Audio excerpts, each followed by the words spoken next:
I didn't realize you were here today. I had it on the list. It was just the two. It's a nice surprise. Oh, okay. It's great. Oh, cool. But you can really find out everything you need to know about the film from George and Yeah. Stephen anyway. Yeah, so but you- on well- the bonus round. Yeah, well, did you take in, how, oh, I'm sorry.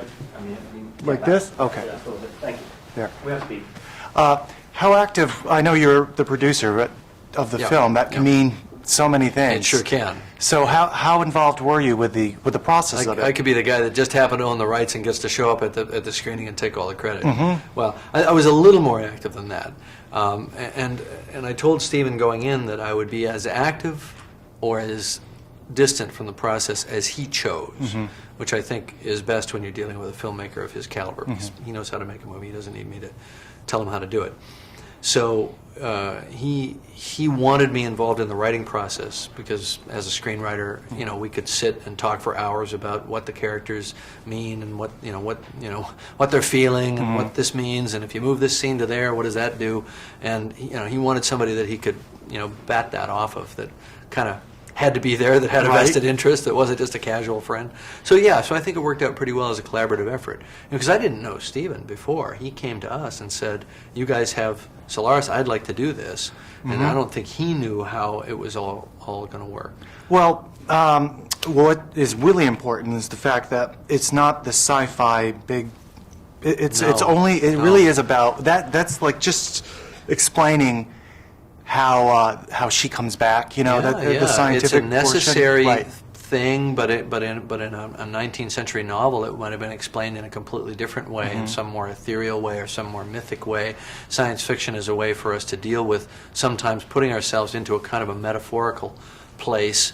Shakespeare would have done it differently, and but that's what the science fiction is there for.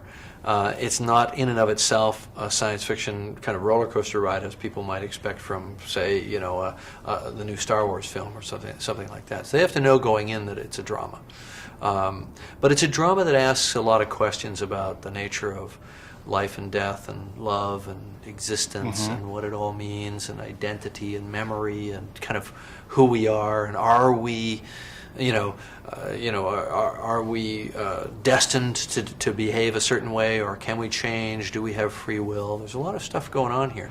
And I think that what'll surprise people is that even though it's about some guys out in a space station, they're going to be able to relate to it in terms of their relationship, their marriage, their girlfriend or boyfriend, that sort of thing. Well, that's the basis of the whole movie. That's what this movie is about. That's, Yeah. I mean, that's what it was to me. The sci-fi was like you just explained. Right. The kind of the catalyst to get you to this. Okay, she's appeared again. Yep.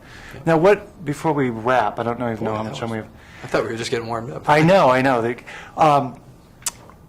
you're working on some projects. You're working on with Discovery again. I have a Discovery film that's going to air on December 8th, 2-hour special about our expedition to Bismarck. And I have another expedition film that's going to be a 3D film that comes out in April called Ghosts of the Abyss. Okay. I've been working in the 3D. We created a new 3D format. But surely we can't be done with Solaris. No. in 4 I just minutes. wanted to know what you were. I didn't know how much time we had. I wanted to get that in. Okay. No, continue.